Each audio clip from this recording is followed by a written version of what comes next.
Right, folks, what's up? Today is Friday, April 21st, 2017. The Boston Celtics getting on the board in the series with an impressive road victory over the Chicago Bulls, 104 to 87.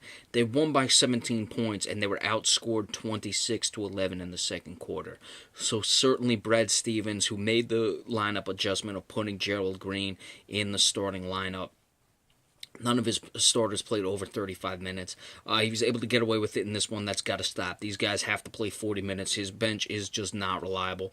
The top bench performer was Terry Rozier. I'd give him the minutes over Marcus Smart, who was 2 of 5, 1 of 3 from behind the arc, 2 of 3 shooting. Did have 6 rebounds and 5 assists, but Marcus Smart is way too inconsistent with his shot, and he's just not getting the job done. Kelly Olynyk only had 14 minutes, 5 points.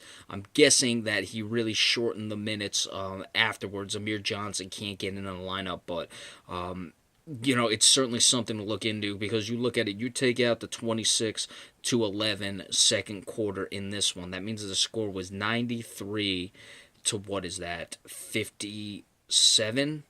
The Celtics were rocking them in this game, and none of their starters really were that impressive. I'd say Al Horford had the best game, 18 points on 8 of 14 shooting, 8 rebounds, 6 assists, so he was very good. Avery Bradley, 5 of 10, 4 for 6 from behind the arc, 15 points, 7 rebounds, 7 assists. Isaiah Thomas, 7 of 18, not terrible. 2 of 7 from behind the arc, not terrible. 16 points, 9 assists. Gerald Green, as we said, was put in the starting lineup. Let's see how long they ride with him. He had 18 points, or he had 8 points in 20 minutes on 3 for 8 shooting. Altogether, the Celtics 17 of 37 from behind the arc. Certainly that's big. You shoot 17 of 37, you're not going to lose many games. However, in game 1, what did they shoot? 14 out of 34. You shouldn't lose that game either. So that's big that they were able to get moving forward with their three-point shot. It's obviously not going to be 17 of 37 in the next game, so they're going to have to figure things out. But they did win by 17. As we said, they blew the doors off the Bulls for most of the game except that 7th quarter. So certainly where their threes will go back, they had enough of a cushion in this game where a good game, even without the threes falling at that rate, should give them a good shot in the next game and any future game. But they can't just drop, horribly where they shoot 30 times and make like 4 of them. That's not going to help them. Jimmy Butler was shut down, 7 of 21 shooting, 14 points. Dwayne Wade, 18.6 of 18 shooting. Rajon Rondo, of course, is out. No one really did much damage off the bench. Paul Zipser, though, did have 10 points. This guy continues to surprise off the bench. 33 of 84 shooting for the Bulls, which is under 40%. 6 of 21, which is 28%. So that is a difference of 33 points from behind the arc. It was 16 more shots was the difference from behind the arc, but still 33 points is 33 points nonetheless. The rebounding, the Celtics had 37. 30 of them were the defense. The Chicago Bulls still had 52, so they're going to get pounded on the glass. I guess that is what it is, and you would expect even more when you put Gerald Green in the lineup and you're going with Gerald Green, Jay Crowder, and Al Horford in the front line, but they were really spread out for the most part. Felicio came in off the bench and had 11 rebounds. They kept Robin Lopez off the glass for the most part. 15 offensive rebounds again. I still think the Celtics, that'll kill them if they don't figure that out, and they're going to have to do it fast.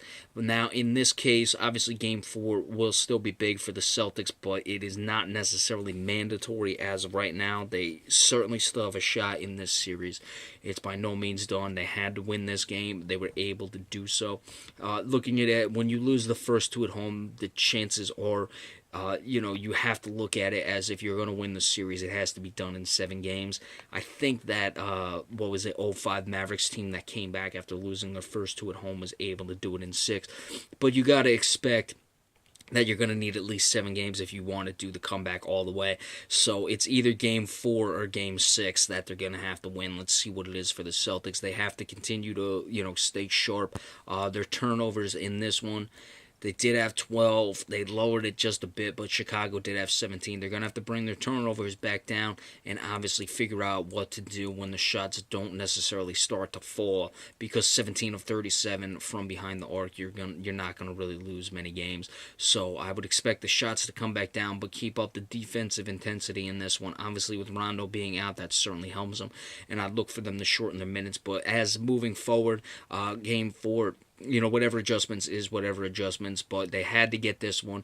It's looking at a game 4, game 6 for the Celtics, and of course they got to win 5 and 7 at home, but you take it one step at a time at this point. All right, so when Oklahoma City and Houston goes final, we'll give you the recap of that. We just got home. I didn't even watch the Celtics game, so I was just giving you what I had. Also, I probably want to talk about this Kevin Durant bullshit. I'm not going to play unless I'm 100%. I made mention of that.